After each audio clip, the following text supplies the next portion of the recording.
Yeskel pasal 39.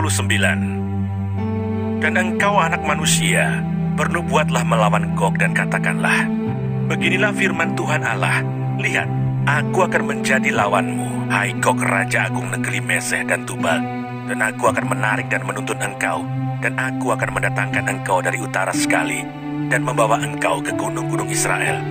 Aku akan memukul tangan kirimu, sehingga busurmu jatuh dan membuat panah-panahmu berjatuhan dari tangan kananmu. Di atas gunung-gunung Israel engkau akan rebah dengan seluruh bala tentaramu, beserta bangsa-bangsa yang menyertai engkau. Dan engkau akan kuberikan kepada burung-burung buas dari segala jenis, dan kepada binatang-binatang buas menjadi makanannya. Engkau akan rebah di padang, sebab aku yang mengatakannya. Demikianlah firman Tuhan Allah. Aku mendatangkan api ke atas Magog dan ke atas orang-orang yang diam di daerah pesisir dengan aman tenteram, dan mereka akan mengetahui bahwa akulah Tuhan. Dan aku akan menyatakan namaku yang kudus di tengah-tengah umatku Israel, dan aku tidak lagi membiarkan namaku yang kudus dinajiskan, sehingga bangsa-bangsa akan mengetahui bahwa akulah Tuhan yang maha kudus di Israel. Sungguh, pasti datang dan terjadi, yaitu hari yang sudah kufirmankan. Dan yang diam di kota-kota Israel akan keluar dan menyalakan api, serta membakar semua perlengkapan senjata Gog, yaitu perisai kecil dan besar, busur dan panah, tongkat pemukul dan tombak. Dan mereka membakarnya selama 7 tahun. Mereka tidak akan mengambil kayu dari hutan belukar, atau membelah kayu api di hutan-hutan, sebab mereka akan menyalakan api itu dengan perlengkapan senjata itu. Mereka akan merampas orang-orang yang merampas mereka, dan menjarah orang-orang yang menjarah mereka. Demikianlah firman Tuhan Allah. Maka pada hari itu aku akan memberikan kepada Gog suatu tempat di mana ia akan dikubur di Israel, yaitu lembah penyeberangan di sebelah timur dari laut. Dan kuburan itu akan menghalangi orang-orang yang menyeberang. Di sana Gog akan dikubur dengan semua khalayak ramai yang mengikutinya, dan tempat itu akan disebut lembah khalayak ramai Gog. Kaum Israel akan mengubur mereka selama 7 bulan dengan maksud mentahirkan tanah itu, dan seluruh penduduk negeri turut menguburnya, dan hal itu menjadikan mereka kenamaan pada hari aku menyatakan kemuliaanku. Demikianlah firman Tuhan Allah. Beberapa orang dikhususkan untuk terus-menerus menjelajahi seluruh tanah itu, untuk mengubur orang-orang yang masih berkelimpangan di atas tanah, dengan maksud mentahirkannya. Sesudah lewat yang 7 bulan itu, mereka akan memeriksa tanah itu. Kalau mereka menjelajahinya, dan seorang menjumpai sepotong tulang manusia, maka ia harus meletakkan batu di sampingnya, sebagai tanda sampai tukang-tukang kubur menguburkannya di lembah khalayak ramai Gog. Dan ada juga nama kota Hamona. Dengan demikian mereka mentahirkan tanah itu. Dan engkau anak manusia, beginilah firman Tuhan Allah. Katakanlah kepada segala jenis burung-burung dan segala binatang buas, berkumpullah kamu dan datanglah, berhimpunlah kamu dari segala penjuru pada perjamuan korban yang kuadakan bagimu, yaitu suatu perjamuan korban yang besar di atas gunung-gunung Israel. Kamu akan makan daging dan minum darah. Daging para pahlawan akan kamu makan, dan darah para pemimpin dunia akan kamu minum. Mereka semuanya ibarat domba jantan, anak domba, kambing jantan, dan lembu jantan, ternak gemukan dari Basan. Kamu akan makan lemak sampai kamu kenyang, dan minum darah sampai kamu menjadi mabuk pada perjamuan korban yang kuadakan bagimu. Kamu akan menjadi kenyang pada perjamuanku dengan makanan, kuda dan penunggangnya, pahlawan dan semua orang perang. Demikianlah firman Tuhan Allah. Aku akan membuat kuasa kemuliaanku berlagu atas bangsa-bangsa, dan mereka semua melihat hukuman yang akan kujatuhkan, dan melihat tanganku yang akan memukul mereka. Dan kaum Israel akan mengetahui bahwa akulah Tuhan Allah mereka, mulai hari itu dan seterusnya. Dan bangsa-bangsa akan mengetahui bahwa karena kesalahannya kaum Israel harus pergi ke dalam pembuangan, dan sebab mereka berubah setia terhadap aku. Aku menyembunyikan wajahku terhadap mereka, dan aku menyerahkan mereka ke dalam tangan lawan-lawannya, dan mereka semuanya mati rebah oleh pedang. Selaras dengan kenajisan dan durhaka mereka, kuperlakukan mereka, dan kusembunyikan wajahku terhadap mereka. Oleh sebab itu beginilah firman Tuhan Allah. Sekarang aku akan memulihkan keadaan Yakub, dan akan menyayangi seluruh kaum Israel, dan cemburuku timbul untuk mempertahankan namaku yang kudus. Mereka akan melupakan noda mereka dan segala ketidaksetiaan mereka, yang dilakukannya terhadap aku. Kalau mereka sudah diam kembali di tanah mereka dengan aman tenteram, dengan tidak dikejutkan oleh apapun.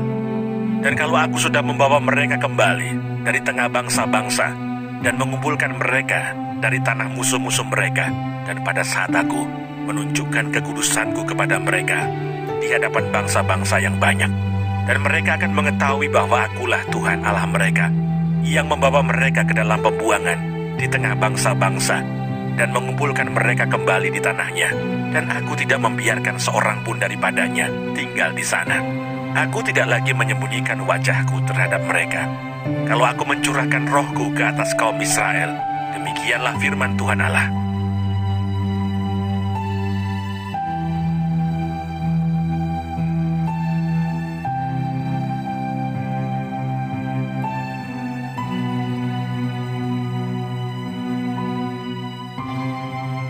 Yeskiel pasal 40. Penglihatan tentang zaman baru. Pintu-pintu gerbang dan pelataran-pelataran bait suci yang baru. Dalam tahun ke-25, sesudah pembuangan kami, yaitu pada permulaan tahun, pada tanggal 10 bulan itu, dalam tahun ke-14, sesudah kota itu ditaklukkan, pada hari itu juga kekuasaan Tuhan meliputi aku, dan dibawanya aku dalam penglihatan-penglihatan ilahi ke tanah Israel, dan menempatkan aku di atas sebuah gunung yang tinggi sekali. Di atas itu di hadapanku ada yang menyerupai bentuk kota. Kesanalah aku di bawahnya, dan lihat, ada seorang yang kelihatan seperti tembaga, dan di tangannya ada tali lenan beserta tongkat pengukur, dan ia berdiri di pintu gerbang. Orang itu berbicara kepadaku, "Hai anak manusia, lihatlah dengan teliti dan dengarlah dengan sungguh-sungguh, dan perhatikanlah baik-baik segala sesuatu yang akan kuperlihatkan kepadamu. Sebab untuk itulah engkau dibawa kemari, supaya aku memperlihatkan semuanya itu kepadamu. Beritahukanlah segala sesuatu yang kau lihat kepada kaum Israel. Lihat, di luar bangunan itu ada tembok, seluruh keliling bangunan itu, dan di tangan orang itu ada tongkat pengukur yang panjangnya 6 hasta. Hasta ini setapak tangan lebih panjang dari hasta biasa. Ia mengukur tembok itu, tebalnya 1 tongkat dan tingginya 1 tongkat. Lalu ia sampai di pintu gerbang yang menghadap ke timur dan menaiki tangganya. Ia mengukur ambang dari pintu gerbang itu, 1 tongkat lebarnya. Kemudian ia mengukur kamar jaga, panjangnya 1 tongkat dan lebarnya 1 tongkat. Dan jarak antara 2 kamar jaga adalah 5 hasta. Dan ambang pintu gerbang sebelah dalam yang dekat balai gerbang itu adalah 1 tongkat. Kemudian ia mengukur balai gerbang itu 8 hasta, dan tiang temboknya 2 hasta, dan balai itu ada di sebelah dalam. Mengenai kamar-kamar jaga yang di pintu gerbang sebelah timur itu, ada 3 kamar pada tiap sisi. Ketiga-tiganya sama ukurannya, dan kedua tiang tembok pada kedua sisi sama juga ukurannya. Lalu ia mengukur lubang pintu gerbang itu. Lebarnya sebelah dalam adalah 10 hasta, dan lebarnya sebelah luar 13 hasta. Di bagian muka dari kamar-kamar jaga itu ada sekatan yang berukuran 1 hasta, dan demikian juga ukuran sekatan di sebelah yang lain. Dan ukuran kamar jaga itu adalah 6 hasta pada kedua belah pihak. Lalu ia mengukur pintu gerbang itu dari dinding belakang kamar jaga yang satu sampai dinding belakang kamar jaga yang lain, melalui kedua pintu sekatan itu. Lebarnya 25 hasta. Ia mengukur juga balai gerbang itu 20 hasta, dan sekeliling balai gerbang itu adalah pelataran. Dari muka pintu gerbang luar sampai balai gerbang sebelah dalam 50 hasta. Pada sekeliling pintu gerbang itu di bagian dalam ada jendela-jendela dengan bidai, yaitu di kamar-kamar jaga dan pada tiang-tiang tembok, dan begitu juga pada balai gerbang. Dan pada tiang-tiang tembok itu terukir gambar pohon-pohon kurma. Lalu dibawanya aku ke pelataran luar. Sungguh, sekeliling pelataran itu ada bilik-bilik yang jumlahnya 30. Dan bilik-bilik itu dibangun di atas sebuah lantai batu. Dan lantai batu itu ada di samping pintu-pintu gerbang, mengikuti panjangnya. Itulah lantai batu bawah. Kemudian ia mengukur lebar pelataran itu dari sebelah dalam pintu gerbang bawah sampai sebelah luar pintu gerbang dalam 100 hasta. Lalu ia berjalan di depanku menuju ke utara. Dan sungguh, ada pintu gerbang yang menghadap ke utara, yang termasuk pelataran luar. Ia mengukur panjang dan lebarnya Kamar jaganya 3 sebelah menyebelah. Tiang-tiang tembok dan balai gerbangnya adalah seukuran dengan pintu gerbang pertama, 50 hasta panjangnya dan lebarnya 25 hasta. Jendela-jendelanya, balai gerbangnya, dan gambar-gambar pohon kormanya seukuran juga dengan pintu gerbang yang menghadap ke timur. Orang dapat naik ke situ melalui tangga yang 7 tingkat dan balai gerbangnya ada sebelah dalam.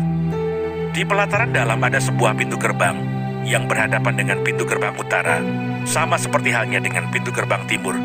Ia mengukur dari pintu gerbang sampai pintu gerbang 100 hasta. Kemudian ia membawa aku menuju selatan. Sungguh, ada sebuah pintu gerbang yang menghadap ke selatan. Ia mengukur kamar-kamar jaganya, tiang-tiang temboknya, dan balai gerbangnya.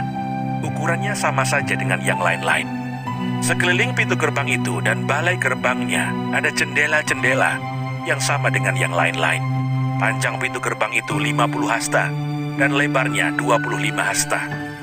Tangga ke situ adalah 7 tingkat dan balai gerbangnya ada sebelah dalam. Pada pintu gerbang itu juga di tiang-tiang temboknya terukir gambar pohon-pohon kurma. 1 batang di sebelah sini dan 1 batang di sebelah sana. Di bagian selatan pelataran dalam ada juga pintu gerbang. Ia mengukur dari pintu gerbang sampai pintu gerbang di bagian selatan 100 hasta. Lalu dibawanya aku ke pelataran dalam melalui pintu gerbang selatan, dan ia mengukur pintu gerbang itu. Ukurannya sama saja dengan yang lain-lain. Kamar-kamar jaganya, tiang-tiang temboknya, dan balai gerbangnya, ukurannya sama saja dengan yang lain-lain. Sekeliling pintu gerbang itu dan balai gerbangnya ada jendela-jendela. Panjang pintu gerbang itu 50 hasta, dan lebarnya 25 hasta.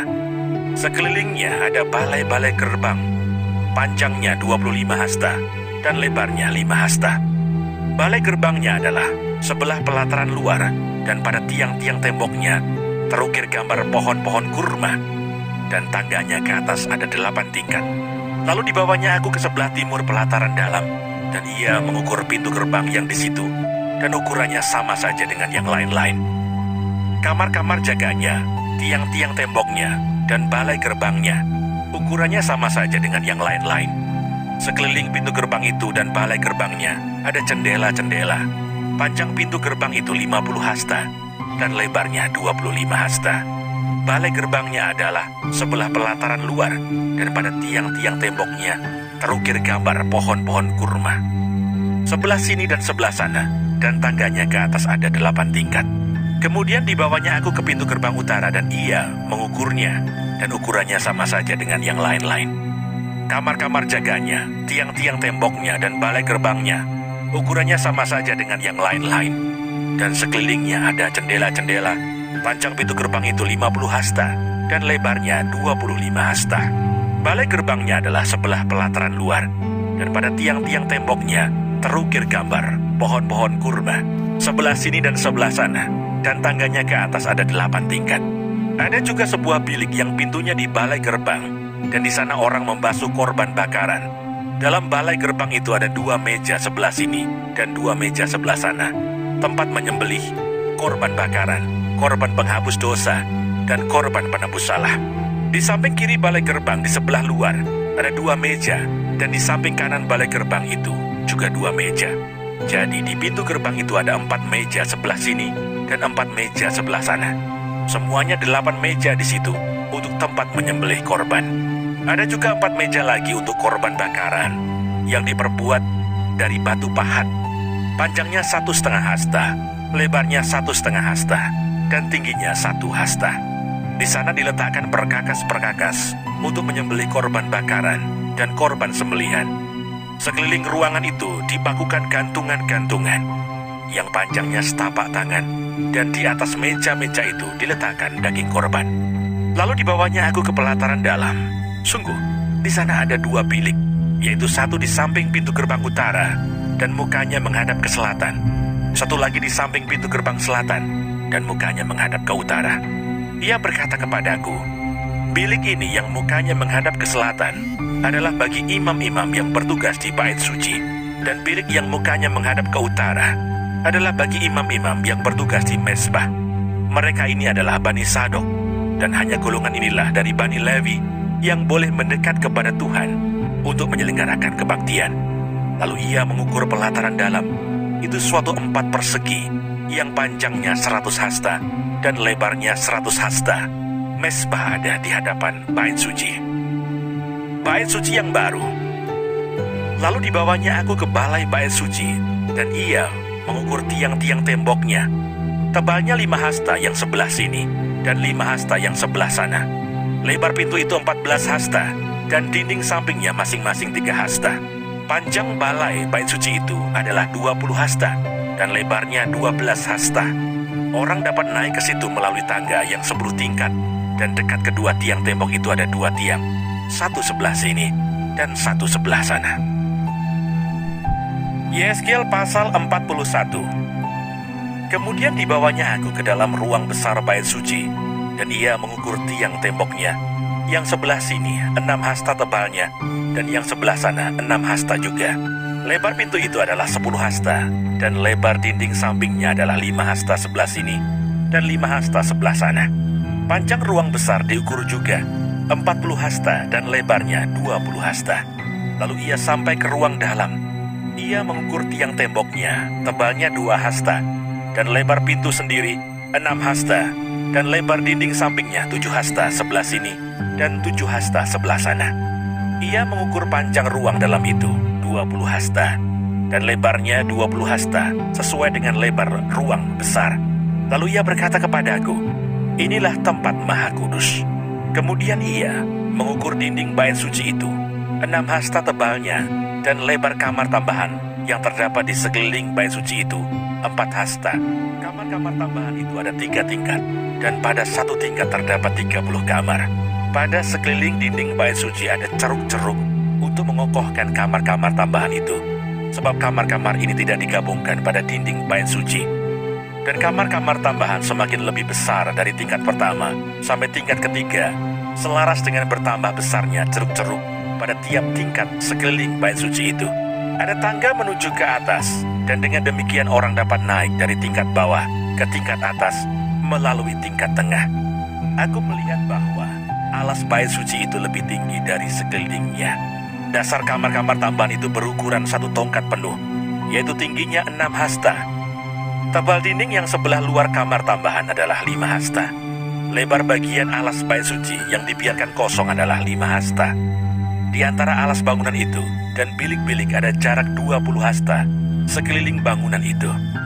Dan pintu-pintu kamar tambahan keluar ke bagian yang kosong itu.